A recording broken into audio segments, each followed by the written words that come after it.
Halo semuanya, sekarang saya akan kembali menceritakan sebuah cerita horor dari akun Twitter @wahyurianten_. Waktumu hampir habis. Sebuah perjalanan menebas alas gunung yang memiliki ketinggian 3.428 mdpl. Lekaslah turun atau kalian akan tinggal di sini selamanya. Cerita ini berawal dari seorang pemuda yang bernama Aryo Pamungkas, atau kerap dipanggil Aryo. Aryo adalah seorang pemuda perantauan di Jakarta. Ia berasal dari salah satu desa di Kabupaten Batang. Seperti kebanyakan pemuda di daerahnya, ia datang jauh-jauh ke ibu kota untuk memperbaiki garis hidupnya dan keluarganya. Karena kebosanannya dengan hidupnya yang begitu-begitu saja, membuat Aryo ingin kembali lagi ke hobi lamanya yang sudah lama diistirahatkan akibat padatnya jadwal pekerjaan. Ya, aktivitas yang diinginkannya adalah mendaki gunung. Bisa jadi ini adalah upaya pelariannya dari aktivitas sebelumnya. Tapi siapa sangka, pendakian yang awalnya hanya Aryo gunakan sebagai pelarian dan pelepasan penat dari segala aktivitasnya malah menemukan berbagai kengerian di dalamnya. Bagaimana kisahnya? Simak kisah Aryo dalam pendakiannya di gunung yang memiliki ketinggian 3.428 meter dari permukaan laut, atau orang sering sebut Gunung Selamat. Malam itu Aryo termenung, memikirkan segala masalah yang tidak kunjung ketemu di mana letak ujungnya. Mulai dari masalah pekerjaan, pengeluaran yang kian hari kian bertambah, hingga permasalahan di keluarganya. Aryo adalah anak pertama dari 3 bersaudara. Ia harus menghidupi kedua adiknya yang masih menempuh pendidikan, karena bapaknya yang sudah lama meninggal dan ibunya hanya berdagang sayur di depan rumah. Ditambah lagi, belum lama Aryo putus dengan kekasihnya yang sudah berhubungan selama 2 tahun. Sudah jatuh tertimpa tangga. Mungkin itu peribahasa yang cocok untuknya kala itu. Di depan kontrakannya, ditemani secangkir kopi dengan sebatang rokok surya, membuat Aryo makin hanyut dalam pikirannya sendiri. Kenapa banyak sekali masalah hidupku ini? Gerutnya sambil mengeluarkan kepulan asap dari mulutnya. Seakan setiap asap rokok yang dikeluarkannya berisi segala masalah dan kegundahan yang dialaminya selama ini. Batang demi batang ia habiskan hingga kopinya pun habis, bersisa ampasnya saja. Jam sudah menunjukkan pukul 11 malam. Aryo merebahkan badan kecilnya di kasur di sudut kontrakannya. Besok, ia mesti kerja pagi-pagi. Yah, begitulah kehidupannya yang masih bujangan itu. Jam 06.30 alarmnya berbunyi. Aryo masih nyaman dalam tidur lelapnya. Entah sampai bunyi keberapa, matanya tiba-tiba terbuka. Melihat jam sudah menunjukkan pukul 7. Bajingan, kesiangan, ucap kesalnya. Aryo yang masih setengah sadar berlari ke kamar mandi untuk langsung bersiap-siap. Karena sebelum jam 8 pagi ia harus sampai di tempat kerjanya. Jarak kontrakannya ke kantornya tidak terlalu jauh. Yang membuat lama adalah jalan macetnya ibu kota yang semakin parah seiring bertambahnya waktu. Dengan tergesa-gesa, rambut semerawut dan penampilan ala kadarnya, Aryo menyusuri jalanan pagi itu. Beruntungnya, 7.57 Aryo sudah sampai kantor. Artinya, ia masih belum terlambat hari itu. Seperti biasa, saat ia sampai, di mejanya sudah tersaji segelas kopi hangat yang selalu disiapkan oleh office boy kantornya yang bernama Pak Yayan. Banyak dokumen-dokumen yang mesti diselesaikan saat itu. "Yuk, kenapa sih lu gak semangat banget?" ucap Yudi rekan kerjanya yang mejanya saling berhadapan dengannya. Ngantuk gue Di, jawab Aryo sambil menguap. Halah yuk, hidup lu begini-begini aja sih. Oh ya, gue ajakin ke Yudi, lu dipanggil Pak Tangguh tuh di ruangannya, ucap Ririn memutus percakapan Yudi dengan Aryo. Bentar yuk, nanti gue lanjutin lagi. Di, ucap Aryo. Tapi Yudi sudah lebih dulu pergi. Di kantor, Yudi menjadi teman yang paling dekat dengan Aryo. Selain karena mejanya yang berdekatan, Yudi juga sering membantunya tak kala Aryo mengalami kesulitan. Yudi adalah pemuda sebaya Aryo yang tinggal tidak jauh dari kantor. Ia hidup dan berasal dari kota ini. Aryo pun sering menyambangi rumahnya untuk sekedar ngopi atau ngobrol mengenai banyak hal. Saat hampir jam 4 sore, Yudi baru kembali. Capek gue yo diajak muter ketemu klien tadi. Ngopi di tempat Pak Yusuf dulu nanti yuk. Oke, jawab Aryo. Jam pulang tiba, mereka berdua menuju kedai Pak Yusuf di mana mereka biasanya ngopi di sana. Kopi hitam panas, gulanya sedikit aja Pak, pesan Aryo. Saya es susu Pak, pesan Yusuf. Lah, Didi ngajaknya ngopi sampai sini lo pesen es susu. Jompo lu, ledek Aryo. Hahaha, pengen minum yang seger-seger gue yo, panas banget tadi keluar kantor siang bolong. Jawab Yusuf sambil tertawa. Kalian punya temen gitu juga nggak? Gayanya ngajak kopi, tapi sampai sana pesennya teh anget atau susu. Lu mau ngajak gue kemana tadi, Di? Tanya Aryo. Oh iya, sampai lupa gue. Muncak yuk, kita cuti bulan depan. Kan Jumat tanggal merah tuh. Senin, Selasa, Rabu, Kamis, atau Kamis dan Seninnya kita cuti. Wajah Aryo nampak biasa saja. Yudi semakin merayu dan meyakinkan Aryo. Nggak kangen apa lu naik gunung lagi? Udah lama kan lu nggak naik lagi? Kangen gue, pengen masak mie instan sambil ngopi di puncak, ujar Yudi. Lu mau ngajak kemana? Tanya Aryo. Yudi berpikir. Selamat, celetuk Aryo. Nah, boleh tuh. Gue udah lama pengen kesana belum kesampaian, ucap Yudi. Yudi beranjak. Ia menunjuk kalender bergambar logo partai di kedai Pak Yusuf yang tak jauh dari tempat duduknya. Nah, ini yuk. Ini kan libur nih. Tunjuknya tanggal yang menunjukkan hari Jumat sampai Minggu. Yudi terlihat semangat sekali menjelaskannya. Tampak raut mukanya yang memang rindu dengan dekapan gunung. Lalu kita tambah cuti 2 hari, tambahnya. Buset dah, 5 hari dong. Lama bener, tanya Aryo. Kayak anak baru muncak aja lo yo. Rencana gue 1 hari buat perjalanan, di gunungnya 3 hari. 3 hari udah paling lama. Ya, kalau ada tenaga dan cukup 2 hari ya kita 2 hari. Sisanya buat istirahat dulu di rumah biar santai kita, ucap Yudi. Kita cuti bareng emang bisa ya? Tanya Aryo. Bisa lah, kan kita beda divisi. Meja kita doang yang sebelahan. Santailah yo, gampang itu mah. Yang penting sekarang kita kelarin dulu semua kerjaan kita. Biar gampang pas ditinggal cuti. Aryo diam. Ia berpikir dalam hati, ia memang memiliki kerinduan dengan gunung dan segala ceritanya. Malah diam, sok mikir lo yo. Oke deh, kapan ngajuin cutinya? Tanya Aryo. Senin depan, jawab Yudi. Setelah sepakat, mereka kembali ke rumahnya masing-masing. Yudi ke rumahnya sendiri dan Aryo ke kontrakan kecil, di mana ia banyak mempertaruhkan hidupnya di sana. Di kontrakan sambil merebahkan tubuhnya, Aryo memperhatikan carrier kesayangan yang menggantung di salah satu sisi tembok kontrakannya. Carrier yang dulu setia menemani perjalanannya dari satu gunung ke gunung lainnya. Sebentar lagi kamu kupakai lagi, sabar ya. Begitu kira-kira ucap Aryo dari dalam hati sebelum akhirnya malam melumat kehidupannya. Hari-hari berikutnya Aryo jalan seperti biasa. Ia belum mempersiapkan rencana pendakian sebelum mengajukan cutinya disetujui oleh atasannya.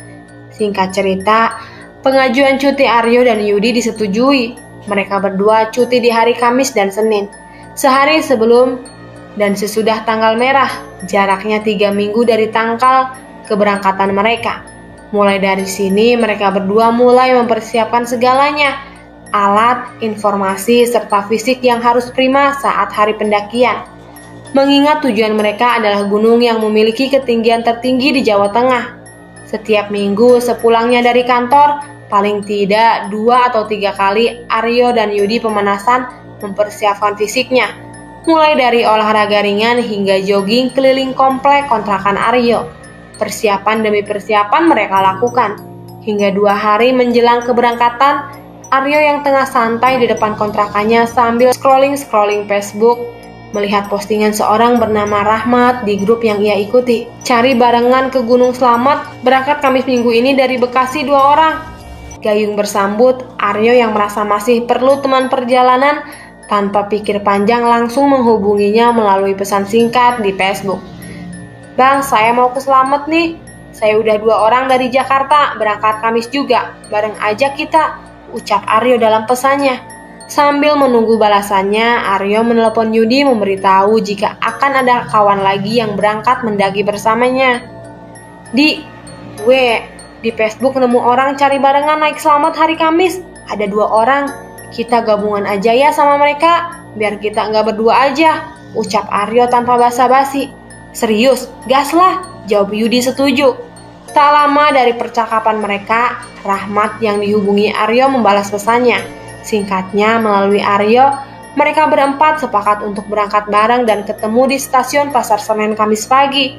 Saat hari yang disepakati tiba, seperti biasa, Aryo bangun dengan suara alarm yang bagi manusia normal sangat menyakiti telinga jika tidak lekas dimatikan. Tapi bagi telinga Aryo yang seperti tersumbat kerikil, suara alarmnya tidak ada artinya. Dengan segenap nyawa dan jiwa raga yang ada, Aryo bersiap untuk kemudian menuju rumah Yudi. Mereka berdua janji di sana, karena jarak ke stasiun lebih dekat dari rumah Yudi. "Lu ngapain aja yo, lama bener?" "Lagi siap-siap nih," jawab Aryo. "Sialan, buru berangkat napa? Kereta kita sebelum zuhur yo," ucap Yudi kesal karena sudah jam 8, tapi Aryo tidak lekas sampai di rumahnya. Saat semua siap, Aryo berangkat ke rumah Yudi. Di sana Yudi sudah kesal karena lama menunggunya. Sorry, ucap Aryo saat sampai di depan rumah Yudi. "Ayo langsung, udah ngontak yang barengan sama kita belum?" ujar Yudi. Lupa gue." Yudi refleks menampar helm Aryo. Saat buka HP, ternyata Rahmat dan kawannya sudah sampai di stasiun 1 jam yang lalu. Gak sampai 1 jam, Aryo dan Yudi tiba di stasiun, ketemu Rahmat dengan 2 kawannya bernama Fajar. Singkatnya, mereka berdua juga belum pernah mendaki Gunung Slamet. Suara panggilan penumpang kereta memecah percakapan mereka. Setelah lebih dari 5 jam, saat matahari perlahan dilahap oleh gelapnya malam, mereka sampai di stasiun Purwokerto yang merupakan stasiun terdekat dengan Purbalingga. Jalur yang akan mereka jajal adalah jalur melalui Desa Bambangan, desa yang cukup familiar bagi kalangan pendaki yang akan mendaki Gunung Slamet. Dari stasiun, mereka beralih dengan mobil minicab. Tua yang sengaja disewa Yudi melalui informasi dari kawannya. Dengan mobil ini, mereka akan diantar sampai Desa Bambangan oleh Pak Sukron. Pak Sukron merupakan warga Purwokerto yang sudah lama membuat jasa antar jemput pendaki yang akan mendaki Gunung Slamet. Hampir 2 jam perjalanan sudah ditempuh. Hujan tiba-tiba turun, mobil mulai menanjak dan memasuki jalan yang lebih kecil. Ia memperhatikan segala penjuru jalan, sawah dan sungai-sungai yang dilewati Pak Sukron dengan mobilnya dari balik kaca mobil. Jalanan aspal basah ditambah kabut yang mulai terlihat di sekeliling jalan. Saat tengah asik memperhatikan jalan, tiba-tiba ada seseorang yang menyita perhatian Aryo. Dari balik kaca, Aryo melihat perempuan paruh baya sedang berdiri menatapnya di atas tanah sawah tak jauh dari jalan raya. Sorot matanya yang tajam dengan caping di atas kepalanya, tubuhnya kokoh berdiri meski rintikan hujan menghantam seluruh tubuhnya. Badannya tersorot lampu kuning kecil yang menggantung di atas bambu dekat situ. Aryo memperhatikannya curiga, dan timbul pertanyaan di kepalanya, siapa dia malam-malam di sana? Dan kenapa dia memperhatikannya begitu? Tapi Aryo tak begitu memikirkannya. Aryo menganggap dia hanya perempuan tua, pemilik atau penggarap sawah di sekitar situ. Tidak lama dari situ, seketika tubuh Aryo tersentak kaget, karena tiba-tiba ada bisikan datang dari telinga kirinya. "Jangan berangkat." Aryo kaget. Ia tersentak dari duduknya hingga menyebabkan Fajar yang tidur di sebelahnya bangun. "Kenapa, Yok?" Gak apa-apa, Jat." Aryo memperhatikan sekelilingnya. Pasalnya yang ia dengar adalah bisikan perempuan. Belum tuntas rasa penasarannya, tiba-tiba bisikan itu muncul lagi. "Jangan berangkat." Suaranya lirih. Perasaan Aryo mulai was-was dan rasa itu terus bertambah seiring mobil yang terus melaju. Apakah ini sebuah peringatan untuknya? Aryo mulai dihantui oleh suara misterius itu. "Udah hampir sampai, Mas," ucap Pak Sukron sambil melihatku dari kaca spion di atasnya. Arya membangunkan yang lainnya. Mobil mulai menanjak tajam menyusuri jalanan desa dan ladang warga. Kabut semakin pekat, menyambut saat mereka sampai. Sesampainya di base camp, Aryo, Yudi, Rahmat, dan Fajar istirahat dan akan mulai pendakiannya besok pagi. Malam ini kita tidur dulu, besok pagi baru start trekking ya, ucap Yudi. Oke, siap, jawab semuanya. Malam itu mereka gunakan untuk istirahat di rumah singgah milik warga, ditemani 2 orang pendaki yang kala itu juga sedang beristirahat yang nampaknya mereka baru turun gunung. Di atas tikar, berselimut sleeping bag, serta ditemani dinginnya udara lereng gunung dan ditambah kabut yang terus menyertai, membuat dingin semakin setia menemani. Yudi, Rahmat langsung hilang di telan malam, menyisakan Fajar dan Aryo yang masih terjaga. Aryo pun mengikuti. Ia ingin segera tidur, tapi di sini Aryo menemukan kejanggalan lain. Pasalnya, hawa dingin yang menyelimuti badannya kini tiba-tiba berubah hangat. Lantas membuat badannya yang berselimut sleeping bag perlahan gerah dan berkeringat. Fajar yang melihat gelagat Aryo melepas sleeping bag-nya pun menegurnya. Mau kemana lu? Tanyanya. Gak kemana-mana, gerah, panas bener, jawab Aryo. Gila lu ya, dingin gini lu kata gerah. Aryo juga bingung dengan keadaannya.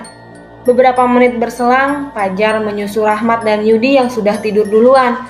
Sementara Aryo masih saja terjaga dengan kedua bola matanya yang masih terbuka. Ternyata hawa panas yang Aryo rasakan adalah sebuah pertanda. Pertanda jika akan ada sesuatu hal yang akan datang menemuinya. Manakala Aryo tengah berusaha memejamkan mata, ada sesosok makhluk datang di antara gelapnya mata Aryo yang sedang terpejam. Makhluk itu tidaklah asing baginya. Ya, ternyata dia adalah sesosok perempuan parubaya yang ia lihat tadi di perjalanan. Ia muncul lagi tepat di depannya. Tapi yang dia lihat kali ini berbeda dengan sebelumnya. Kali ini ia tampak lebih dekat, jelas dan menyeramkan. Aryo membuka matanya. Dia hilang. Saat Aryo memejamkan matanya lagi, perempuan itu datang lagi. Aneh, perempuan itu seperti sudah masuk di pikiran Aryo yang entah dari mana asalnya. Aryo semakin merasa panas. Keringatnya pun mulai bercucuran dari bilik bajunya. Aryo mencoba memejamkan matanya lebih lama. Ia sedikit berani menunggu apa yang sebenarnya yang ingin perempuan itu lakukan atau sampaikan padanya. Dan benar, ia datang lagi dengan wujud yang menyeramkan. Kelihatan matanya tajam dengan rambut putih kumal yang terurai hingga bahunya. Wajahnya pucat, wajahnya keriput, menandakan jika ia adalah perempuan renta yang sudah hidup sangat lama yang entah di mana alamnya. Ia mengenakan balutan kain hitam dan jarik di bawahnya. Aryo memperhatikannya dengan rasa takut yang kian lama kian memuncak. Sayup-sayup keluar suara dari mulut rentanya. Sambil tersenyum menyeringai, senyumnya menakutkan. Jauh dari kesan elok dan manis. Beda jauh dengan senyuman Anya Geraldine yang mampu membuat siapa saja yang menatapnya tiba-tiba mematung tak bergerak. Di antara senyumannya yang seram, muncul suara dari dalam mulutnya, Sugeng Rawuh, yang artinya adalah selamat datang. Setelah mengucapkan itu, ia menghilang dalam sekejap. Aryo membuka matanya. Jantungnya berdegup, tubuhnya berkeringat. Ia duduk sambil menghela nafas dan melihat sekelilingnya. Tidak ada yang aneh, namun suhu udara yang ia rasa panas sedari tadi tiba-tiba dingin seketika. Aryo merasa jika kedatangannya telah disambut dengan makhluk yang ia sendiri tidak tahu dari mana asalnya. Bagi Aryo, hal mistis bukanlah hal yang baru baginya.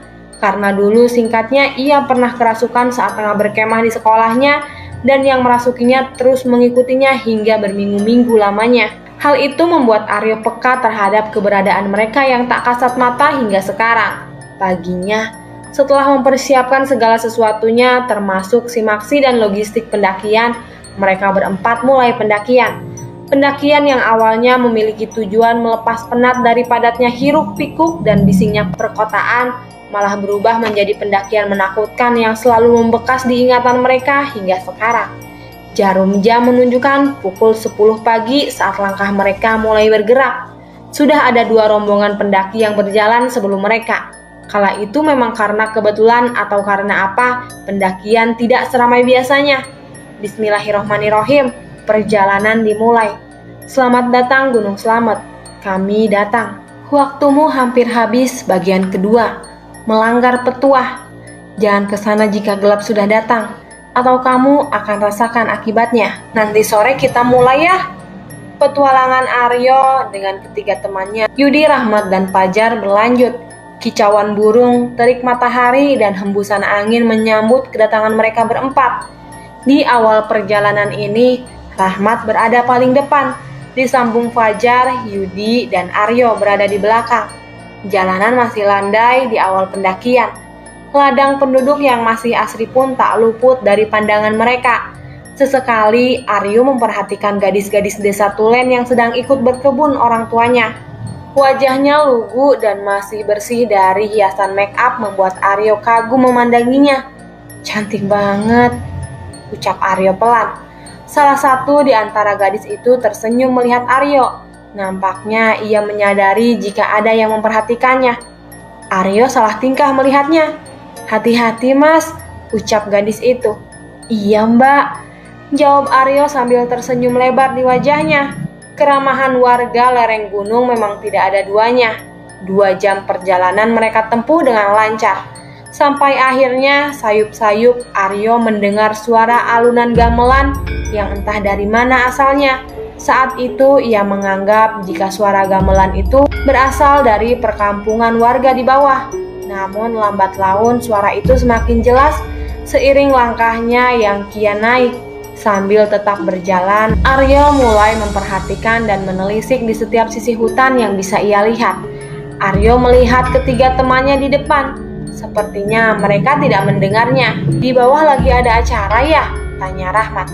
Aryo terkejut dengan pertanyaannya. Ternyata Rahmat juga mendengarnya. Acara apa? Tanya Yudi. Nikahan mungkin? Dengar aja tuh suaranya. Suara apa, Mat? Tanya Fajar. Gamelan, emangnya kalian gak dengar? Langkah Fajar dan Yudi tiba-tiba terhenti. Serius lu Mat? Yudi penasaran. Fajar tampak kebingungan. Lu denger kan? Tanya Rahmat pada Aryo. Iya, lagi ada acara di bawah kayaknya. Udah jalan terus aja, udah ayo, nanti kita break ngemil di pos depan. Ujar Aryo menenangkan teman-temannya. Awalnya yang saling cakap tiba-tiba hening. Terlihat raut wajah Yudi dan Fajar yang bingung karena ucapan Rahmat.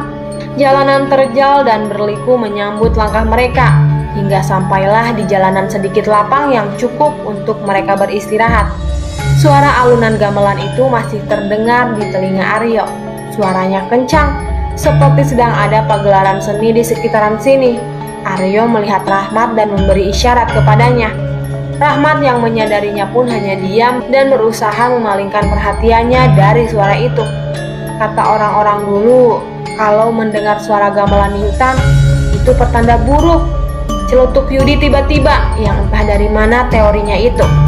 Kagak usah ngomong gitulah, ujar Fajar. Sambil menghisap sepuntung rokok yang baru dibakarnya, Aryo mencoba membersihkan segala pikiran negatifnya tentang temuan-temuannya di awal perjalanan ini. Setelah istirahat, mereka kembali melanjutkan perjalanan. Kali ini kabut mulai merangkak naik dari bawah dan menghalangi penglihatan. Tidak lama dari tempatnya istirahat, ternyata pos 2 sudah dekat. Lanjut yuk bang, baru jalan bentar, ucap Rahmat. Semuanya mengiyakan. Alunan gamelan yang terus menyertai yang hanya didengar Aryo dan Rahmat. Tiba-tiba bau wangi datang bersamaan dengan angin yang tiba-tiba muncul. Kali ini semuanya menyadari. Harum bau parfum siapa ini ya? Tanya Fajar. Iya, gue juga nyium baunya, ucap Yudi. Ada pendaki lain kali di depan, ujar Yudi. Ya udah jalan lagi aja, nanti juga ketemu pemilik bau wangi ini, ucap Aryo sambil mengajak berjalan lagi. Kabut tebal membuat mereka berempat sulit bernavigasi, apalagi mencari siapa pemilik bau wangi tadi. Rahmat yang memimpin perjalanan tidak menghentikan langkahnya. Kabut tebal benar-benar menyulitkan pandangan mereka. Hingga tanpa disadari, saat Rahmat berhenti untuk sekedar beristirahat, salah satu di antara mereka tidak terlihat di mana batang hidungnya. Loh, Fajar kemana? Tanya Rahmat dan Yudi pada Aryo yang baru menyusul. Emang gak sama kalian? Kan tadi di depan, jawabnya. Lah, kagak, gak sama kita, ucap Rahmat. Coba kita tunggu dulu, siapa tahu lagi kencing, ujar Yudi. 15 menit berlalu dan Fajar masih belum jelas di mana keberadaannya. Tubuh Rahmat, Fajar, dan Aryo semakin dingin karena terlalu lama berdiam diri di antara kabut yang pekat ini. Di mana dah tuh anak? Rahmat mulai gugup. Jar, Jar! Teriak mereka bertiga memanggil Fajar. Berkali-kali memanggilnya, tapi nampaknya usaha mereka sia-sia. Fajar masih belum terlihat batang hidungnya. Aryo mulai curiga dan mengingat-ingat semuanya. Ia curiga jika kehilangan Fajar ada hubungannya dengan hal-hal di luar nalar. Ngerasa gak sih kalau dari tadi kita seperti ada yang memperhatikan? Ucap Rahmat. Maksud elu? Tanya Yudi. Aryo hanya diam menyimak. Banyaklah, susah dijelaskan. Yudi mulai paham dengan maksudnya. Mereka berempat terus mencari Fajar. Kali ini dengan menyisir semak-semak yang berada tak jauh dari trek. Hingga tiba-tiba, Jar, Fajar, teriak Aryo. Ia menemukan Fajar yang sedang duduk, bersender pohon yang jaraknya agak jauh dari trek pendakian. Mat, Fajar nih! Mereka bertiga menghampiri Fajar. Fajar sadar dan nampaknya tidak ada hal yang kurang di badannya. Tapi ada yang janggal di raut wajahnya. Wajahnya pucat, keringat mengalir di dahinya. Jar, lu kenapa Jar? Fajar hanya diam melamun. Matanya melotot tajam ke arah yang hanya tertutup kabut. Rahmat beberapa kali menampar pipi Fajar sambil memanggil namanya, berharap ia lekas sadar. Tapi usahanya sia-sia. Fajar masih mematung yang entah apa sebabnya. Aryo membuka tasnya. Ia mengeluarkan kompor dan nesting lalu merebus air hangat. Sementara Yudi dan Rahmat membalurkan minyak angin ke Fajar. Ada rasa takut dalam diri Aryo saat ia berusaha meminumkan air hangat ke mulut Fajar. Ia yakin jika Fajar begini karena ulah mereka yang tak bisa dilihatnya. Rahmat terlihat mulai membaca rapalan-rapalan yang Aryo juga tidak tahu apa yang dibacanya. Hal yang sama terlihat pada Yudi. Ia berdoa dan meminta pertolongan kepadanya. Hingga kurang lebih 1 jam, Fajar menunjukkan perubahannya. Mat, di mana ini? Begitu pertanyaan yang muncul dari mulutnya. Jar, selamat di Gunung Selamat, jawab Rahmat. Lu kenapa Jar? Aku lupa. Tadi ada orang yang minta tolong, ucap Fajar terbata-bata. Siapa? Saut Yudi. Perempuan, muda, tadi di sini. Tapi saat gue kesini, gue lupa, tuturnya. Tanpa mereka sadari, kabut mulai tersekat. Cahaya matahari pun mulai menunjukkan eksistensinya. Rahmat, Aryo, dan Yudi masih menunggu Fajar pulih. Mereka tidak memaksa untuk lekas berjalan lagi. Gue udah gak apa-apa, ucap Fajar sambil menepuk kedua pipinya. Serius, gak usah dipaksa kalau emang lu gak kuat, ujar Aryo. Tenang aja, aman, ayolah, kita udah jauh-jauh nyampe sini. Mereka berempat berunding kecil karena insiden ini. Jika dilihat, Fajar memang berangsur membaik dan kesadarannya kembali. Di sisi lain, mereka juga khawatir jika ini terjadi lagi. Cukup lama mereka berempat menimbang semuanya, hingga berakhir sepakat melanjutkan perjalanan lagi. Saat sudah memastikan jika semuanya siap dan aman, mereka berempat bersiap melanjutkan perjalanan lagi. Formasi sedikit berubah. Yudi dan Rahmat tukar posisi. Yudi depan dan Rahmat berada di nomor 3. Biar gue bisa ngawasinnya anak, ucap Rahmat sambil menunjuk Fajar. Fajar menyeringai menegannya. Jarum jam pada tangan Aryo menunjukkan pukul 3 sore saat ia dan teman-temannya melanjutkan perjalanan. Mereka kembali menyusuri hutan di bawah terik matahari dan kabut yang sesekali menyikap. Sebenarnya masih terbesit dalam pikiran Aryo. Apa dan siapa yang dilihat Fajar tadi, tapi ia tidak membiarkan pikirannya itu mengusiknya. Target mereka berempat adalah pos 3, karena hampir mustahil jika mereka bisa melewati pos 4 sama rantau sebelum gelap datang, terlebih dengan keadaan Fajar yang begini. Kenapa Aryo, Yudi, Rahmat, dan Fajar menghindari pos 4 saat gelap? Itu karena saat mereka tengah sarapan pagi di warung dekat base camp, mereka dihampiri oleh seorang warga dan mengajaknya berbincang. Beliau bernama Pak Gagah. Rumah beliau tak jauh dari sini. Katanya ia baru kembali dari ladang dan ingin beristirahat di sini sambil ngopi. Di situ Pak Gagah memberi sebuah petuah. Sebuah petuah jika jangan mendirikan tenda di pos 4 sama rantau. Bahkan jika gelap datang dan belum melewati pos 4, mereka dianjurkan untuk berhenti bermalam dan jangan melanjutkan perjalanan. Beliau juga menunturkan jika nama Samarantau berasal dari dua kata, samar dan hantu, yang artinya hantu yang terlihat samar. Warga setempat memiliki kepercayaan jika pos perantau adalah gerbang kerajaan gaib di Gunung Slamet. Konon gerbang tersebut adalah dua pohon yang menjulang tinggi, berhadapan hingga membentuk seperti dua gapura atau pintu. Atas dasar itu, Aryo dan yang lainnya menghindari pos 4 Samarantu. Tidak ada yang aneh sejauh ini. Fajar terlihat aman, walau sesekali Rahmat menegurnya saat tengah melamun di perjalanan. Belum genap 90 menit perjalanan, mereka sampai di pos 3. Masih terang gini, kita mau nenda di sini, tanya Fajar. Sok-sokan lu Jar, sahut Aryo. Gimana kalau kita lanjut lagi? Kalau 17.30 belum sampai pos 4, kita break bangun tenda. Yang penting ada tanah agak luas, kita camping di situ, usul Fajar pada semuanya. Setelah menimbang semuanya dan memperhatikan kondisi Fajar yang sepertinya sudah sepenuhnya pulih, semuanya sepakat dengan pendapat Fajar. Mereka melanjutkan perjalanan lagi menyusuri tanjakan demi tanjakan yang menghadang langkah mereka. Tapi ternyata tanpa mereka sadari, keputusan inilah yang akan membawa mereka ke dalam petaka-petaka selanjutnya. Semangat, semangat! Teriak Yudi memberikan semangat kepada 3 temannya. Aryo dan ketiga temannya tidak putus semangat. Mereka terus menyusuri dan berjalan menyusuri jalan setapak menuju puncak. Namun saat hampir 17.30 petang, mereka belum juga menemukan tempat yang layak untuk dijadikan bermalam. Langkah mereka ragu untuk melanjutkan, karena artinya mereka akan melanggar pantangan Pak Gagah. Mereka berempat berunding, menentukan bagaimana rencana selanjutnya. Allahu Akbar, Allahu Akbar. Suara azan terdengar dari masjid perkampungan. Suara kicauan burung perlahan berganti dengan suara hewan-hewan malam. Gemuruh angin yang menyambar ranting-ranting daun-daun pohon menambah kesan mistik bagi mereka yang mendengarnya. Suasana yang awalnya terang berkaca cahaya matahari kini menjadi gelap, sangat gelap. Lanjut, ucap Rahmat. Bismillah, bismillah, yuk jangan putus manjatkan doa, terang Aryo. Mereka melanjutkan langkahnya. Dari sini Rahmat kembali mengambil alih. Ia berada di depan sebagai leader perjalanan, diikuti ketiga temannya di belakang. Jar, aman kan? Tanya Aryo. Aman yuk, tenang. Tiba-tiba langkah Rahmat melambat.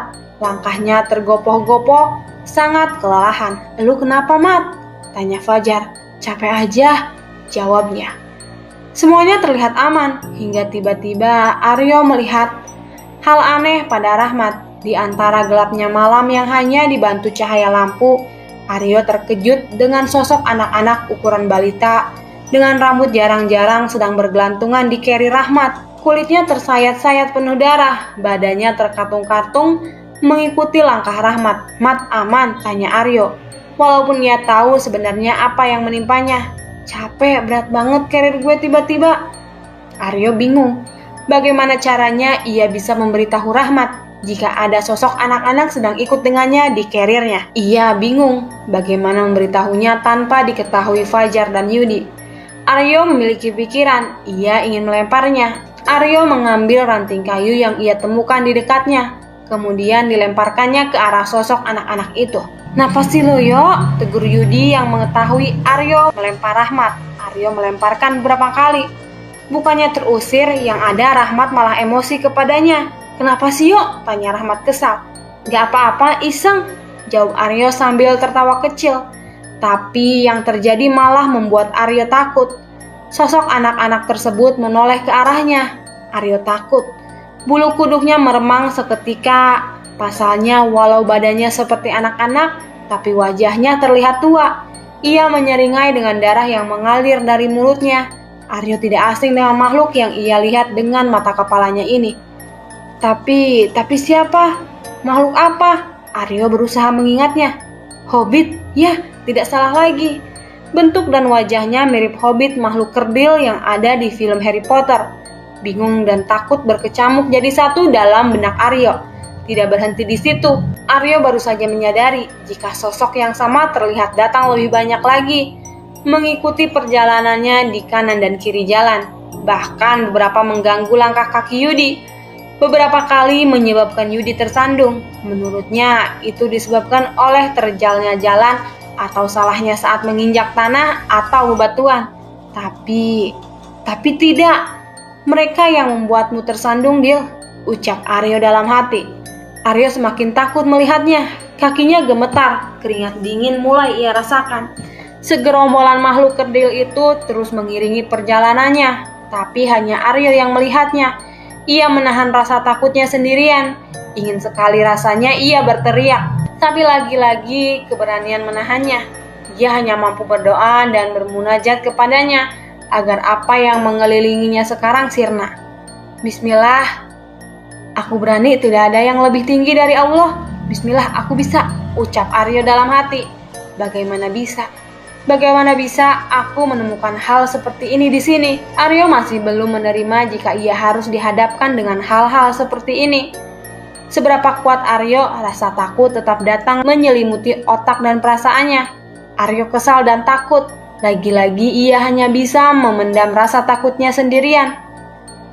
Mat, Di, Jar. Ingin rasanya Aryo memanggil mereka dan menceritakan apa yang ia lihat. Butiran air tak terasa keluar dari kelopak matanya. Aryo menyeka setiap air yang keluar dari dua matanya. Aryo meratapi kejadian-kejadian mencekam yang menimpanya. Saat itu tidak ada yang Aryo harapkan, selain bertemu tanah lapang yang cukup untuk mendirikan tenda. Tapi lama waktu yang mereka lalui belum juga menemukannya. Sejak tadi yang mereka temui hanya jalur yang penuh dengan rumput-rumput liar dan pohon dengan akar-akar besarnya. Tenaganya yang terkuras dan oksigen yang menipis akibat malam hari menyulitkan Aryo dan ketiga temannya. Aneh, jalur terus menanjak, tidak memberi kesempatan mereka untuk menghela nafas panjang. Mat, mau sampai kapan kita jalan terus? Tanya Yudi yang nampaknya mulai menyadari kejanggalan ini. Gue juga bingung. Gue jalan terus karena pengen cepet nemu tempat buat ngecamp. Aryo melihat jam tangannya. Ia terkejut karena jam sudah menunjukkan hampir jam 9 malam. Woi, ini udah hampir jam 9. Kenapa kita masih di jalan yang gak ada ujungnya ini? Ujar Aryo membuat ketegangan bagi teman-temannya. Semuanya bingung. Bingung apa yang harus mereka lakukan.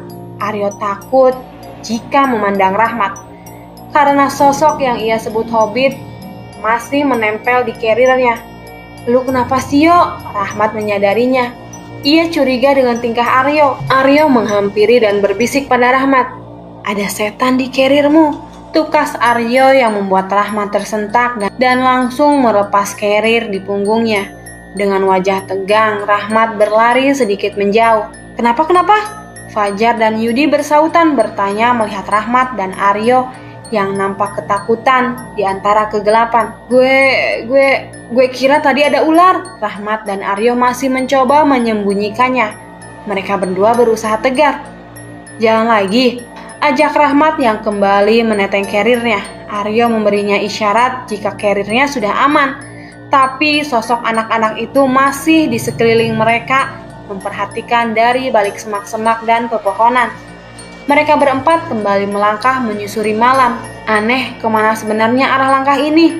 Gumam Aryo. Rembulan malam sedikit menyinari perjalanan mereka. Langkah demi langkah terus menebas sejengkal demi sejengkal luasnya hutan.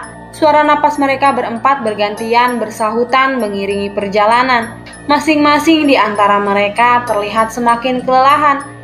Beberapa kali Rahmat menghentikan langkahnya untuk sekedar menghela nafas panjang.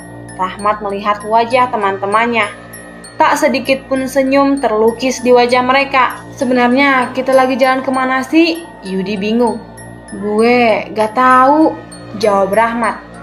Fajar mengambil plastik putih kosong di carrier-nya. Kemudian ia ikatkan di salah satu ranting yang ada di dekatnya. yang lain dia memperhatikan.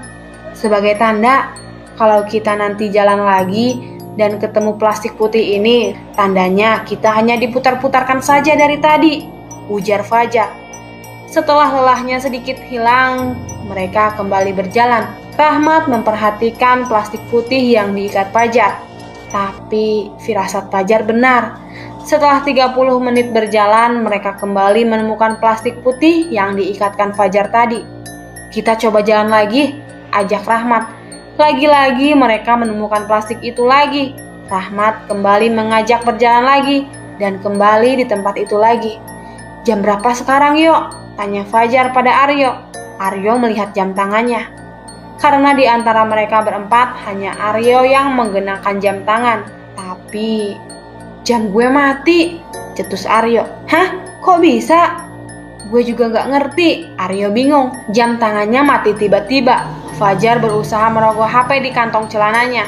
HP gue mati. Hal itu sontak membuat Rahmat dan Yudi juga mencari keberadaan HP-nya. Hal serupa juga menimpanya. Semua HP dan jam tangan milik Aryo mati tiba-tiba. Mereka mulai putus asa. Tubuhnya lelah karena berjam-jam terus dipaksa untuk berjalan. Tak sepatah kata pun keluar dari mulut mereka.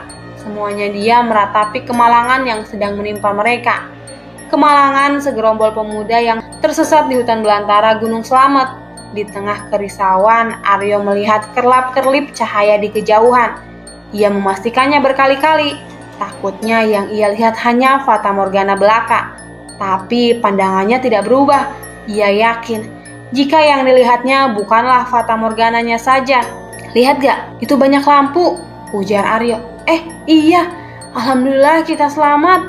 Semuanya melihat. Tandanya itu bukanlah fata morgananya Aryo saja. Kayaknya ada yang ngecamp di situ, tambah Aryo. Yuk jalan, ajak Yudi. Semangat kembali datang pada benak mereka berempat. Mereka bangkit dan berjalan ke arah kerlipan lampu yang mereka lihat dan percayai adalah cahaya dari segerombolan pendaki yang sedang bermalam. Rahmat mempercepat langkahnya. Yudi, Fajar, dan Aryo pun mengikutinya dari belakang. Mereka memaksa tubuhnya untuk bergerak lebih cepat agar lekas bisa beristirahat.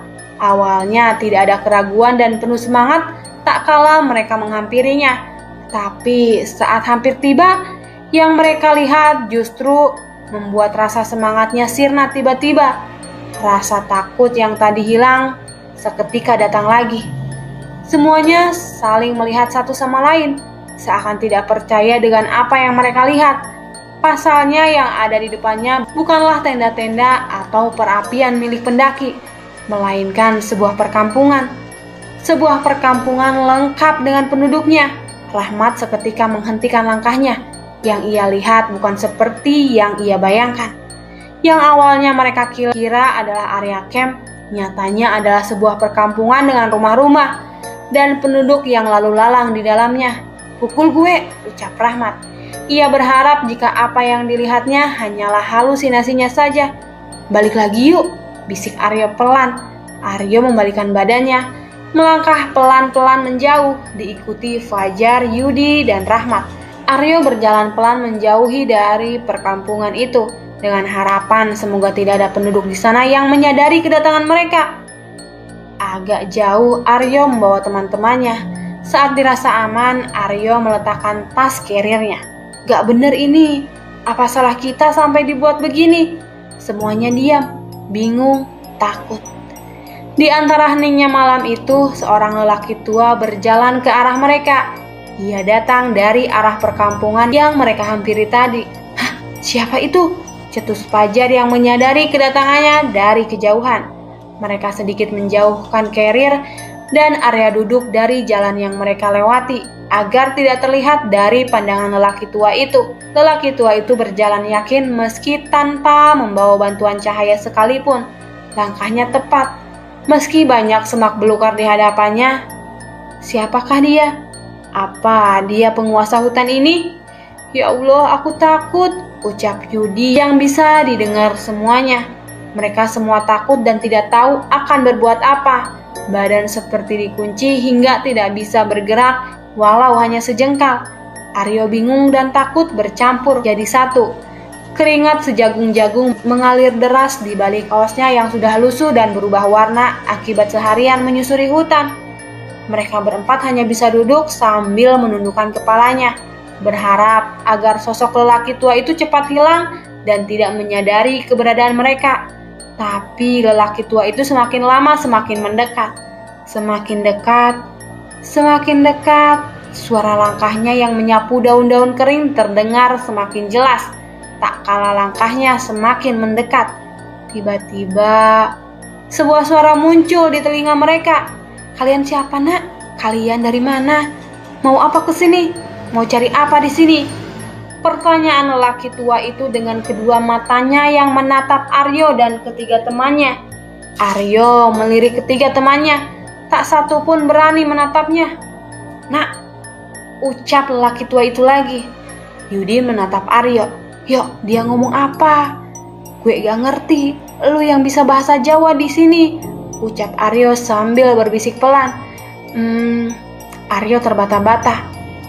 Aryo mengumpulkan sedikit keberanian untuk menatap wajah lelaki tua misterius itu. "Saya dari bawah, Mbah.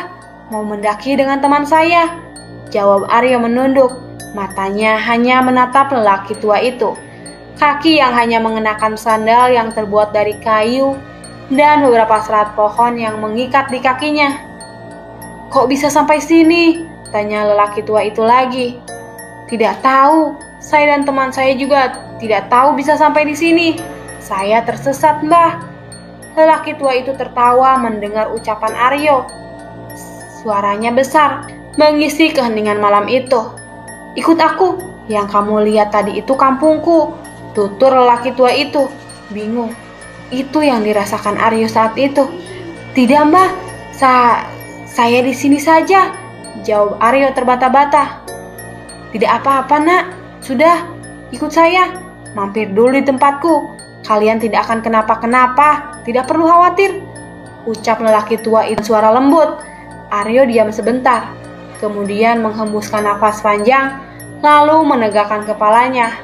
Melihat wujud lelaki tua itu, lelaki tua itu tersenyum kepadanya. Senyum yang membuat Aryo sedikit tenang melihatnya. Tidak ada rasa curiga di benak Aryo tak kala melihatnya. Pasalnya, yang ia lihat hanyalah lelaki tua pada umumnya. Lelaki dengan pakaian sederhana dengan ikat kepala, seperti selayaknya seorang penduduk desa biasa. "Kenapa, Nak?" tanya lelaki tua itu saat mengetahui Aryo sedang memperhatikannya. "Tidak, Mbah, tidak apa-apa." Dia ngajak kita ke rumahnya," ujar Aryo pada ketiga temannya. "Di mana?" "Tadi, di sana, di kampung tadi." "Lu yakin di sana rumahnya?" "Mana ada sih kampung di tengah hutan begini?" tanya Yudi. "Kalian lihat dulu orangnya." Aryo meyakinkan teman-temannya jika yang ia lihat dan yang menghampiri mereka adalah lelaki tua biasa pada umumnya. Minimal itu yang dipikirkan Aryo kala itu. Rahmat, Fajar, Yudi diam. Tidak ada alasan bagi mereka untuk menolak ajakan lelaki tua itu. Mau tidak mau mereka bertiga menerimanya.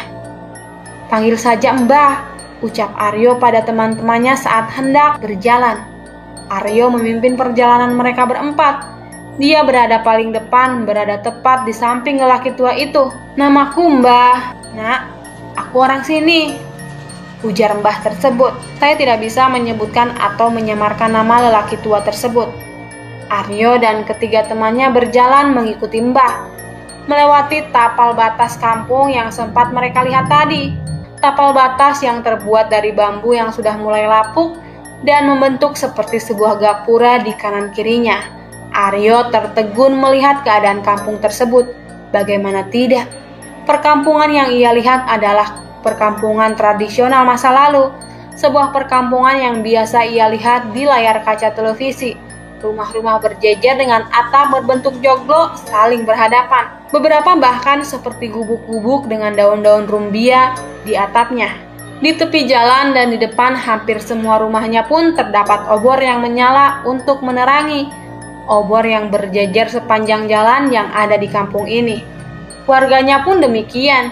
Pakaian yang mereka kenakan adalah pakaian-pakaian lawas ala-ala penduduk Jawa di zaman dulu. Beberapa penduduk tersenyum saat berpapasan dengan mereka. Tak jarang juga ada penduduk yang menatap mereka dengan tatapan aneh, seolah mereka berpikir, siapakah mereka ini?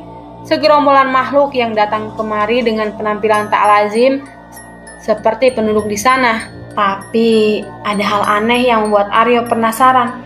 Setiap penduduk yang melewatinya tidak hanya menyapanya dengan senyuman, tapi juga menundukkan badannya saat menoleh ke arah Mbah. Sepertinya Mbah bukan orang biasa di kampung itu. Rahmat, Fajar, dan Yudi pun keheranan melihat apa yang ada di depan matanya. "Yuk, ini di mana?" tanya Rahmat. Aryo memberi isyarat dengan tangannya dari belakang untuk menyuruh semuanya diam dan mengikutinya saja. Dibawalah mereka ke sebuah tempat seperti pendopo. Nampaknya pendopo ini adalah tempat yang biasa dimanfaatkan penduduk di sana untuk acara-acara kampung. "Silahkan duduk dulu," tutur Mbah. Ia mempersilahkan Aryo dan ketiga temannya duduk di sebuah kursi panjang yang terbuat dari bambu. Di situ Mbah mulai sedikit bercerita. "Itu di sana masih ada hajatan. Hajatan penduduk kampung sini," ujar Mbah sambil menunjuk ke arah acara kampung yang tidak jauh dari pendopo tersebut. Jika digambarkan acara hajatan tersebut seperti acara pesta rakyat desa, yang mana ada sebuah panggung kecil di mana di atasnya ada seperangkat gamelan dan beberapa penari yang sedang menari di atasnya. Tapi Aryo tidak asing dengan alunan musik gamelan yang didengarnya. Suara ini Aryo berusaha mengingat. Itu suara gamelan yang menyambut kedatangannya di awal pendakian tadi. Sama persis. Aryo tidak ragu lagi. "Mat, suara itu." Aryo berbisik pada Rahmat, karena dia juga mendengarnya di awal perjalanan tadi. Rahmat tiba-tiba tersentak dari duduknya. Ia pun seketika langsung menyadari, Aryo yang semula tenang tiba-tiba jantungnya deg-degan. Ia merasa jika kampung ini bukanlah kampung biasa. Ia mulai berpikir bagaimana caranya ia dan teman-temannya bisa keluar dari sana. Sementara di sisi lain, Mbah berjalan keluar menuju ke sebuah rumah yang tak jauh dari pendopo. Saat keluar dari sana, Mbah terlihat membawa 2 piring besar yang berisi makanan di tangannya. "Ini nak, kalian pasti capek setelah berjalan jauh sampai sini," ucap Mbah sambil meletakkan 2 buah piring di sebuah meja papan kecil di depan Aryo dan teman-temannya. "Kalau kurang, nanti saya ambilkan lagi," tambah Mbah. Yudi terlihat kegirangan melihat makanan di depan matanya. Aryo yang duduk di sebelahnya membisikkan perkataan melalui telinganya. Jangan dimakan." Yudi bingung dengan perkataan Aryo. "Kenapa?" tanyanya. "Udah, pokoknya jangan dimakan. Daripada kita gak bisa pulang," ucap Aryo seperti ancaman bagi Yudi. Yudi senyum sambil melihat Mbah. "Kenapa tidak jadi diambil, nak?" Rupanya Mbah menyadari jika Yudi sedari tadi sudah ingin memakan jamuan yang dibawakannya. "Terima kasih banyak, Mbah, tapi saya dan teman-teman belum merasa lapar." "Saya juga bawa makanan, Mbah," ucap Aryo. Mbah mengercitkan dahinya mendengar ucapan Aryo. "Sudah nggak apa-apa, makananmu bisa dimakan nanti buat perjalanan pulang, nak." Belum sampai bisa Aryo menolaknya, seorang perempuan paruh baya datang membawa sepiring jajanan lagi dan beberapa cangkir minuman. "Monggo mas, dimakan saja, ini minumannya, tidak perlu sungkan," ucap perempuan itu sambil meletakkan 4 piring makanan dan 4 cangkir berisikan air berwarna hitam. Aryo semakin bingung. Ia melirik Rahmat. "Sebentar ya Mbah," ucap Aryo sambil berdiri dan mengajak Rahmat untuk keluar pendopo sebentar. "Loh, lu mau kemana, Yo?" tanya Yudi bingung melihat Aryo yang beranjak pergi dengan Rahmat. "Apapun yang terjadi, jangan dimakan," cetus Aryo pada Yudi sesaat sebelum meninggalkannya di situ dengan Fajar. Mereka berdua kemudian berjalan agak jauh hingga tak terlihat dari pendopo itu. Di situ mereka berdua berpikir bagaimana caranya bisa keluar dari sana. "Gimana nih, Mat? Masa tiba-tiba pamit pergi gitu aja? Apa gimana?" "Sebenarnya ini tempat apa sih?" ucap Rahmat masih bingung. Di tengah bingungnya mereka, seorang perempuan paruh baya datang menghampiri mereka. Dia mengenakan kemben hitam dengan jarik di bawahnya. Aryo dan Rahmat kaget karena kedatangannya yang tiba-tiba. "Cepat pergi dari sini, Nak. Di sini bukan tempatmu," cetus perempuan itu dengan suara sedikit menyentak. Tapi ada hal yang membuat Aryo tidak asing kepadanya. Aryo seperti tidak asing terhadap wajah perempuan paruh baya itu. Ia berusaha mengingatnya. Kamu yang kemarin kan, Bo? Yang menemuiku di base camp? Yang memperhatikanku di pinggir jalan? Benar tidak? Tanya Aryo. "Kamu kenal?" Tanya Rahmat pada Aryo. "Enggak, aku nggak tahu siapa namanya, tapi aku pernah melihatnya," jawab Aryo. "Kamu siapa, Mbok? Kenapa ada di sini?" Perempuan paruh baya yang Aryo sebut Mbok itu hanya tersenyum mendengar pertanyaan Aryo. "Kamu tidak perlu tahu siapa aku, Nak. Kamu kan sudah saya beritahu kalau jangan berangkat. Ingat nggak kamu? Tapi kamu tetap ngeyel dan berangkat," ucap perempuan paruh baya itu. "Kamu siapa? Saya saja tidak kenal. Bagaimana bisa saya percaya padamu?" ucap Aryo. Lagi-lagi perempuan itu hanya tersenyum sambil tertawa mendengar perkataan Aryo. Aryo semakin curiga kepadanya. Ada sedikit rasa takut di benaknya, tapi rasa takut tidak akan membawanya keluar dari tempat ini. "Nak, aku tidak punya niat jelek kepadamu. Justru aku punya niat baik kepadamu. Kamu dan teman-temanmu lekaslah pergi dari sini. Tempat ini bukan tempatmu. Tidak sepantasnya kamu ada di sini. Itu, laki-laki itu. Jangan kamu turuti keinginannya. Kamu kembalilah ke sana dan pergi dari sini." "Dia ngomong apa, Yok?" Rahmat kebingungan dengan yang dibicarakannya. "Kita disuruh cepat pergi dari sini," jawab Aryo. Aryo diam sebentar. Ucapan perempuan itu dianggapnya tak lebih seperti omong kosong yang sering ia temui dari banyak orang. "Segera pergi sebelum terlambat. Apa kamu mau di sini selamanya?"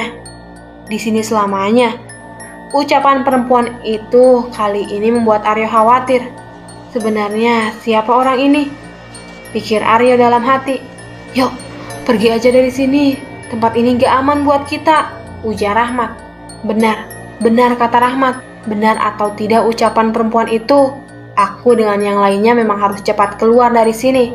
Kalau mau keluar dari sini lewat sana, sampai kamu ketemu 2 buah batu besar tapal batasnya kampung ini. Jangan lewat jalan yang kamu lewati tadi saat datang ke sini, ujar perempuan itu sambil tangannya menunjuk arah jalan yang dimaksudnya. "Ya sudah, Mbok, saya pamit dulu," ujar Aryo. Perempuan itu tersenyum melihat Aryo dan Rahmat yang berjalan kembali ke arah pendopo. Di pendopo, Aryo mendapati Fajar dan Yudi tengah menggenggam salah satu makanan yang tersaji di meja. Aryo menepuk bahu kedua temannya. "Kita pulang," ucap Aryo pelan dan singkat.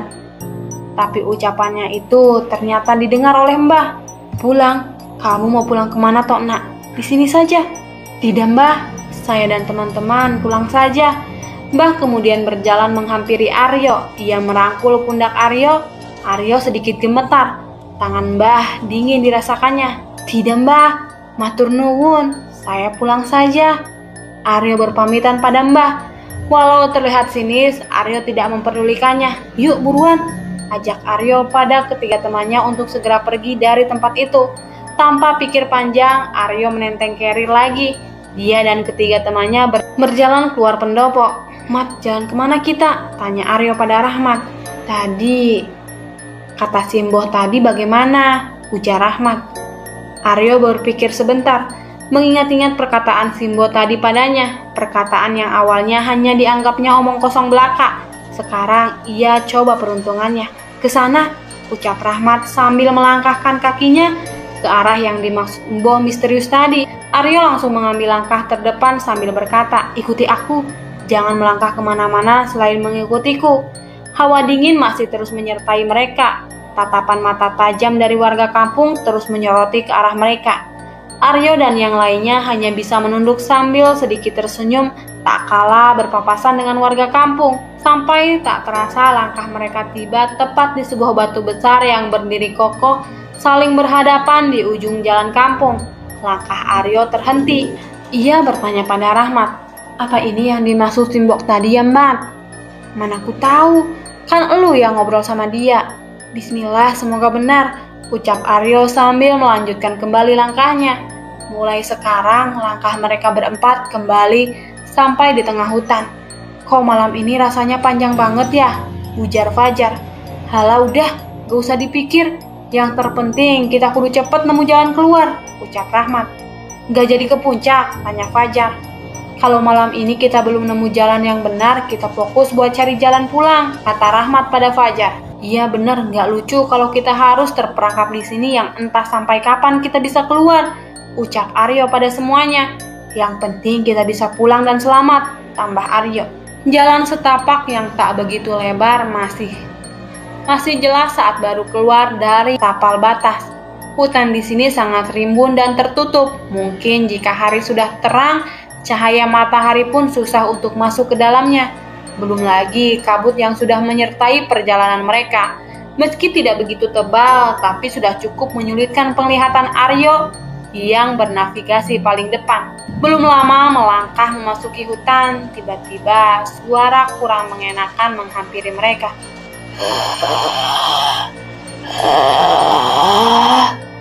Suara Rahman muncul tidak jauh dari tempat mereka berdiri. Aryo memalingkan telinganya dan terus berjalan memimpin teman-temannya.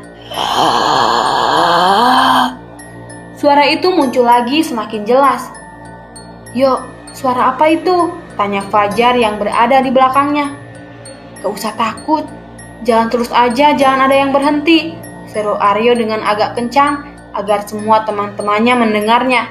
Aryo terus melangkahkan kakinya, menebas setiap ranting dan rumput liar yang menghalangi langkahnya dengan pisau sangkur yang dibawanya, sambil dibantu headlamp yang mulai memudar cahayanya.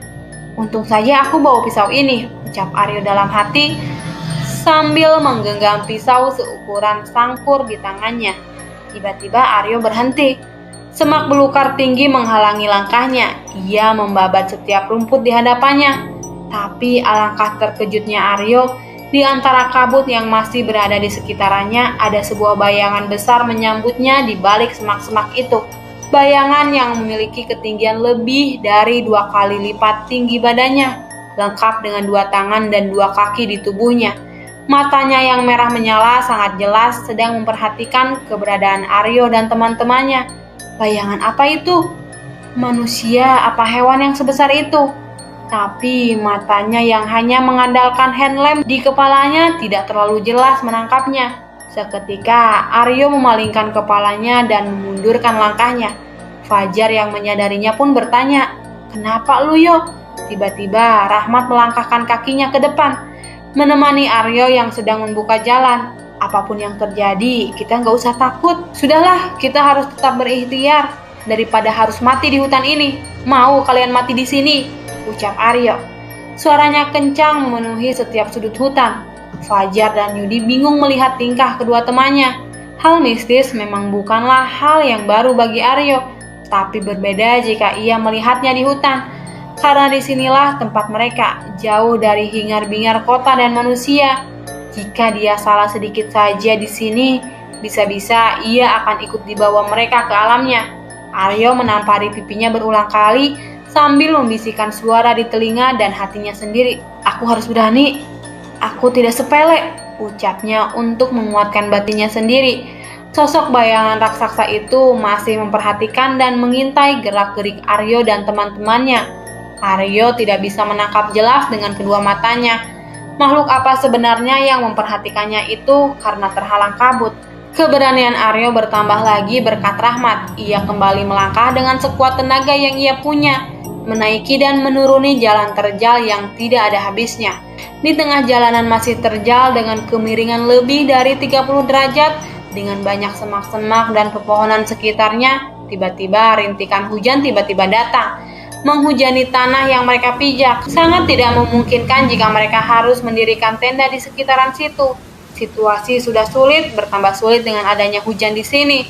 Di kejauhan, Aryo melihat semak-semak yang membentuk terowongan kecil dengan pohon tinggi melindungi di atasnya. Ia mengajak ketiga temannya untuk bergegas ke sana dan berlindung di bawahnya. Ke sana, kita berteduh di sana dulu aja sambil pakai flysheet.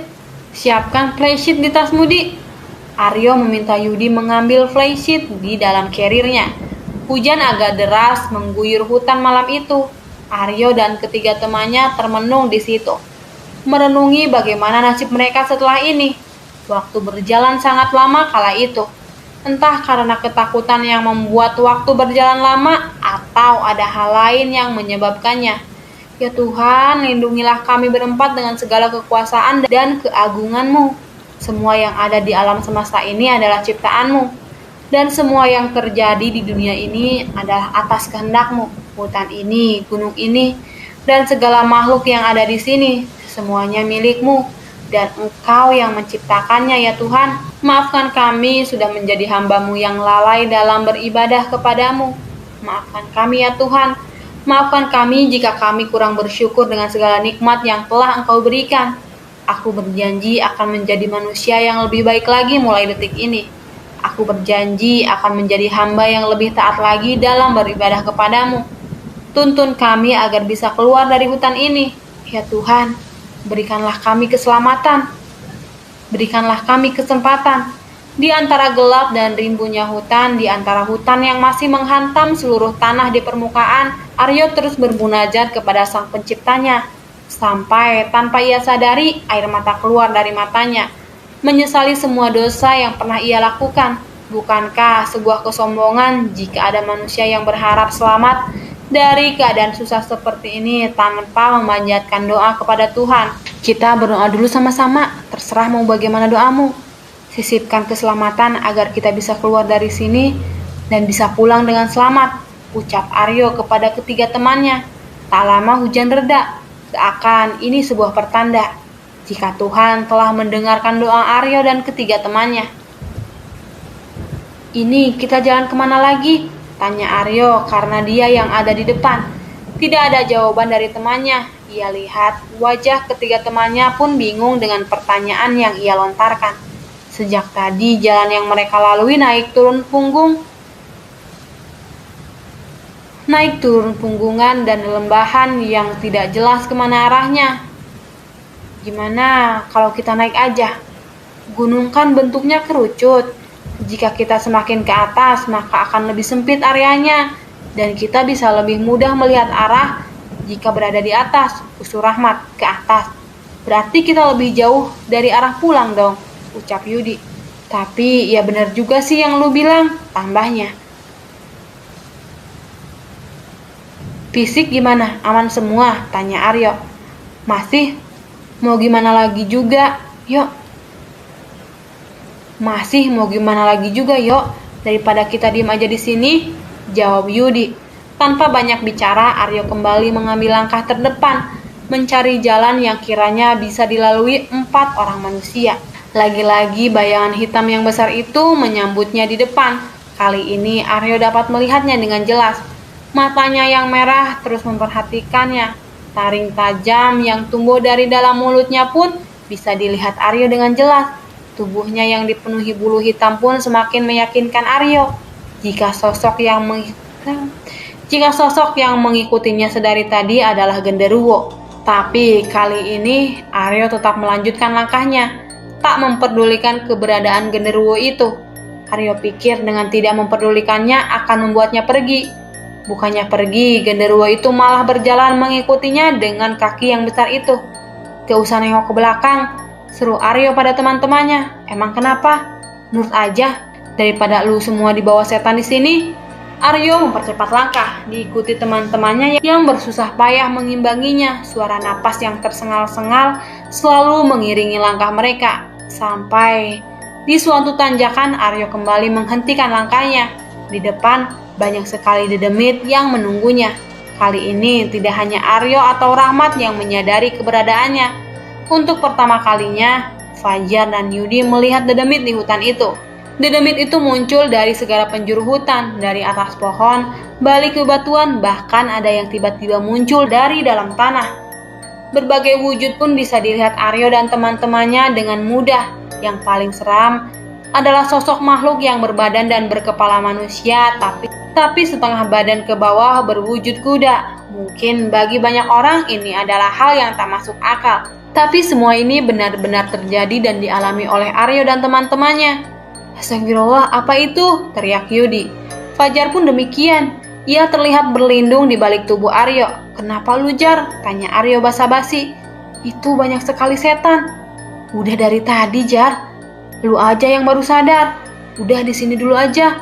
Sekalian istirahat," ajak Aryo. Setelah cukup, Aryo kembali mengajak teman-temannya melanjutkan perjalanan. "Lanjut?" tanyanya. "Itu mereka masih di sana," ucap Yudi. "Berani nggak? Daripada terus di sini kita bisa mati kedinginan dan kelaparan," ujar Aryo pada Yudi dan Fajar yang ragu. "Cari jalan lain. Lihat saja di sana. Hanya jalan ini yang paling mudah buat kita lewati. Nggak ada jalan lain lagi," tambahnya. Seraya memperhatikan jalan lain yang lebih sulit untuk mereka lewati. Titik ini tidak ada lagi rasa takut dalam benak Aryo. Tekadnya bisa keluar dari hutan ini mengalahkan segala rasa takut yang ada pada dirinya. Segala jenis setan tidak akan membuatnya mundur. Mundur sama dengan menyerah, atau akan abadi di hutan ini selamanya. "Sudahlah, kalian gak usah takut. Mereka juga sama ciptaan Tuhan. Derajat kita lebih tinggi daripada mereka. Gak seharusnya kita takut pada bangsa mereka," lanjut Aryo pada teman-temannya. "Aku selalu padamu, Yo. Aku yang jaga di belakang," ucap Rahmat mendukung perkataan Aryo. Malam yang dingin tak mampu memadamkan api keberanian dalam benak Aryo. "Ayo jalan. Atau kalian aku tinggal di sini sendirian," ancam Aryo pada Yudi dan Fajar. "Tapi Yo," ucap Yudi. Aryo tidak menggubris ucapannya. Aryo terlihat semakin mantap melangkahkan kakinya. Tidak ada pilihan bagi Yudi dan Fajar. Mereka pun mengejar Aryo yang sudah berjalan duluan. "Tunggu, Yo!" Tidak lama langkah Aryo sampai di tengah-tengah dedemit itu. Mereka dapat melihat semua demit itu dengan mudah, tapi tatapan Aryo tajam ke depan, memperhatikan jalanan yang akan ia lewati. Aryo tak peduli jika ia sedang diperhatikan semua demit yang menghantui hutan ini. "Kalian dari bangsa apa? Berani-beraninya masuk di wilayahku." Tiba-tiba mereka mendengar suara, tapi hanya Aryo yang paham dengan artinya. "Dengar gak?" tanya Rahmat berbisik pada teman-temannya yang ada di depan. "Iya, tapi siapa?" "Demit-demit itu yang ngomong," tanya Yudi yang juga berbisik. "Jangan seenaknya sendiri kamu di sini." Lagi-lagi suara tak bertuan itu muncul lagi dengan nada yang agak membentak. Dengar lagi gak? Lebih keras dari yang awal tadi," tanya Yudi. "Yuk, suara apa ini?" Yudi menanyakan pada Aryo. Tak peduli pertanyaan Yudi, Aryo terus melangkahkan kakinya. Ia tak mau berurusan dengan mereka-mereka yang ada di hutan itu. Di setiap langkahnya, Aryo selalu mengiringinya dengan doa. "Kamu tidak akan bisa keluar dari sini.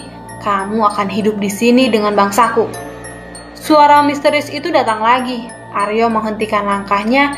Dia berbisik pada teman-temannya, "Diam dulu." Malam itu sudah tak terhitung lagi mencekamnya kala itu. Aryo merapalkan doa, meminta perlindungan kepadanya. "Aku tidak akan mati di sini. Aku dan teman-temanku akan keluar dari sini. Berikan aku kekuatan ya Tuhan." Aryo berusaha menahan setiap ketakutan yang datang pada dirinya. Ia berusaha berani. Aryo memejamkan matanya agak lama. Ia terus merapalkan sebuah doa, tapi sosok makhluk mendatangi Aryo di dalam gelapnya pejaman matanya. Aryo tidak asing kepadanya, ia seperti mengenalnya. "Lek," sosok itu berbicara kepadanya. Kamu Mbok?" Aryo mengingatnya. Dia adalah Simbo yang mengarahkannya keluar dari kampung misterius tadi. Kali ini Aryo bertemu dengannya lagi di alam bawah sadarnya. "Tidak usah takut, Nak. Kamu anak baik. Jalan terus saja ke atas. Di sana akan ada jalan yang akan membawamu keluar. Tidak perlu memperdulikan demit-demit itu. Aku sendiri yang akan mengatasinya." Aryo kaget mendengarnya. Sosok yang menghantuinya sejak awal keberangkatan malah akan membantunya keluar dari ketersesatannya. Kali ini Aryo mempercayainya. Entah apa yang membuat Aryo yakin dan percaya kepadanya. Simbo seperti makhluk yang dikirimnya untuk datang dan mengarahkan Aryo sejak awal perjalanan. "Sudah, lanjutkan perjalananmu, Nak. Hati-hati," ucap Simbo mengakhiri perkataannya. Sebuah tamparan keras menghantam pundak Aryo dan seketika membuatnya sadar. Mbok," ucap Aryo sesaat setelah ia membuka matanya. "Lu kenapa, Yo?" tanya Fajar padanya. Gak apa-apa." Aryo bingung dengan dirinya sendiri. Bagaimana bisa Simbok itu datang membayanginya di sini dengan situasi seperti ini?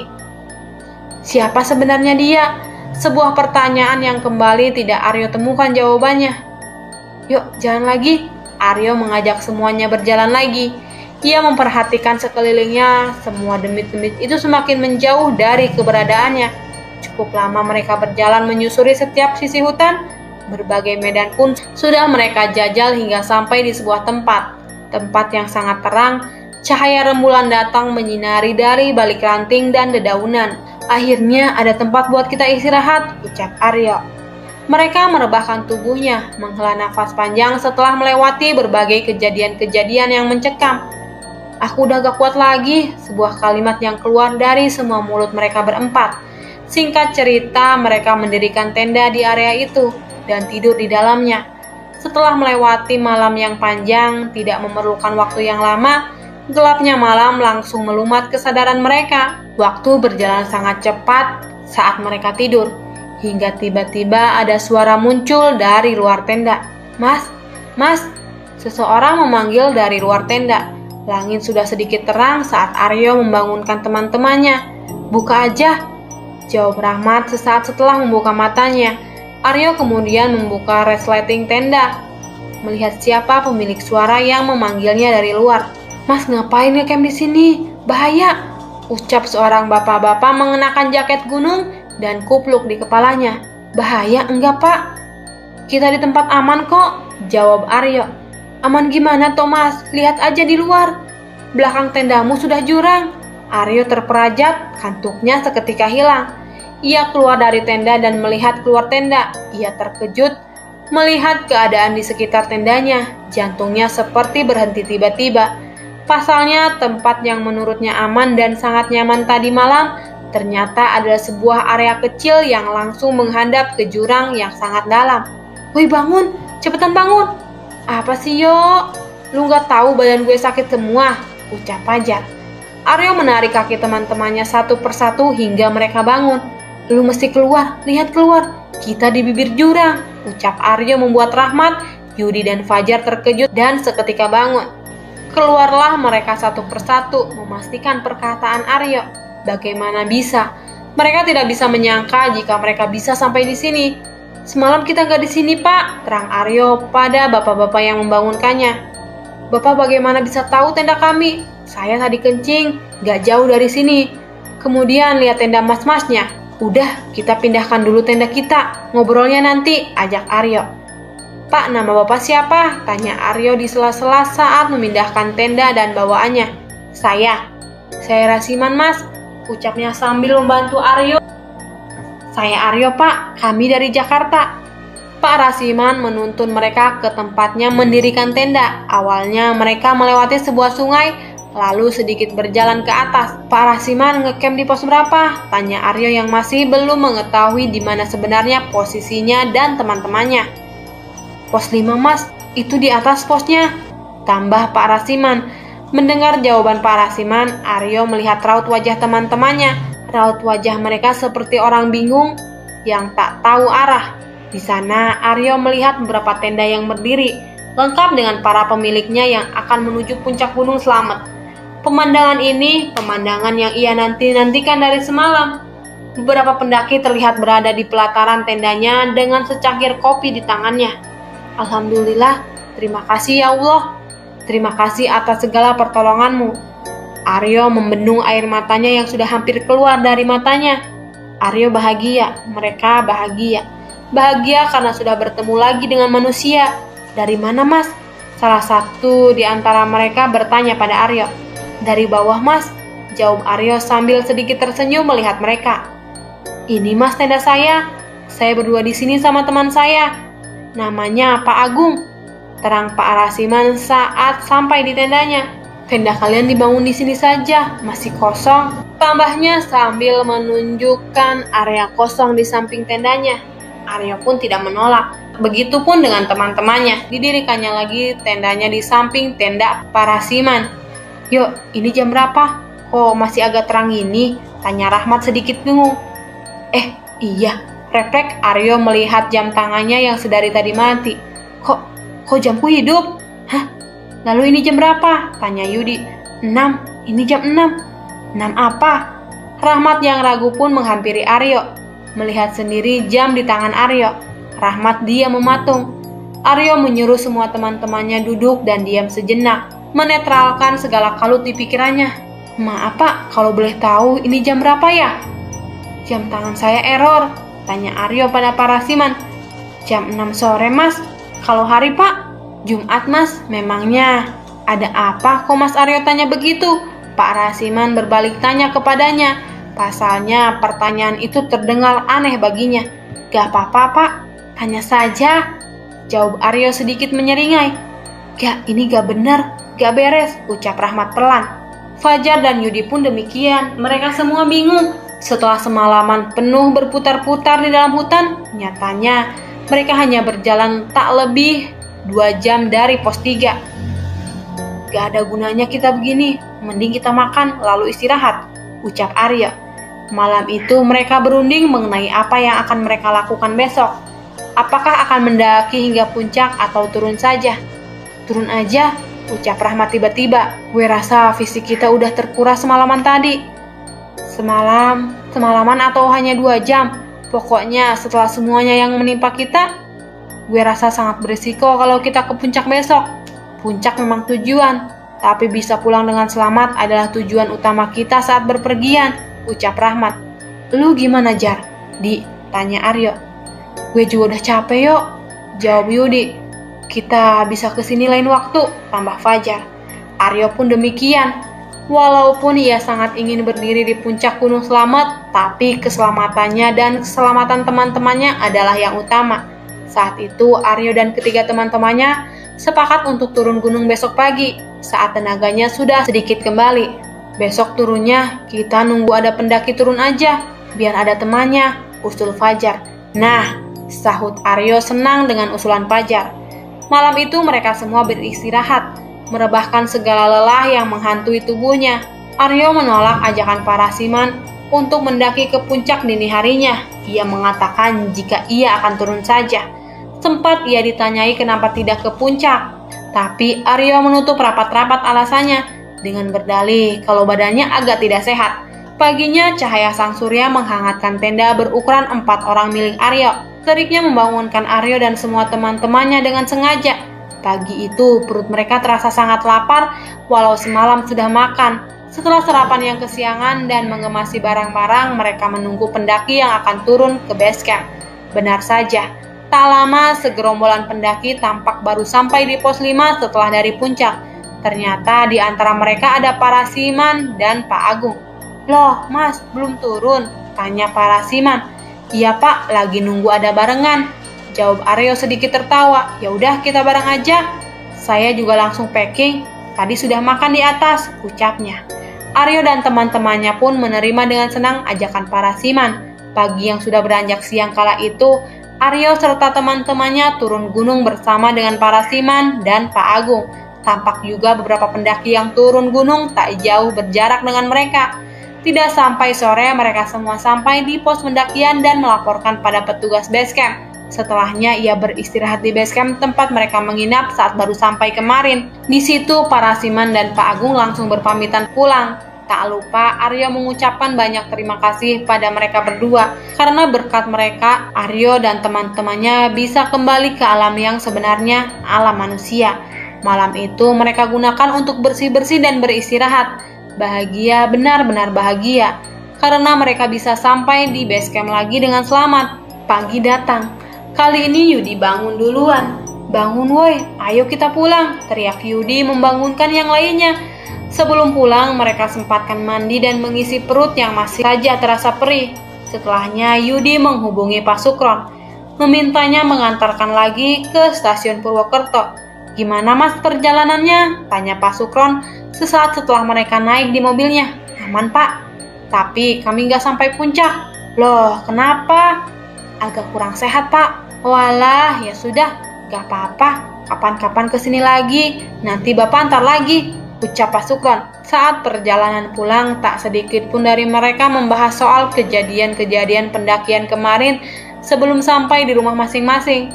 Setelah semuanya, Aryo, Rahmat, Yudi, dan Fajar kembali ke kehidupannya masing-masing. Sejak itu pula Rahmat dan Fajar menjadi teman dekat Aryo dan Yudi. dan menjadi teman perjalanan jika mereka akan melakukan pendakian lagi. Bagi Aryo, pengalaman ini menjadi pengalaman tersendiri baginya. Selesai, terima kasih yang sudah mendengarkan hingga akhir. Sampai jumpa di cerita-cerita berikutnya.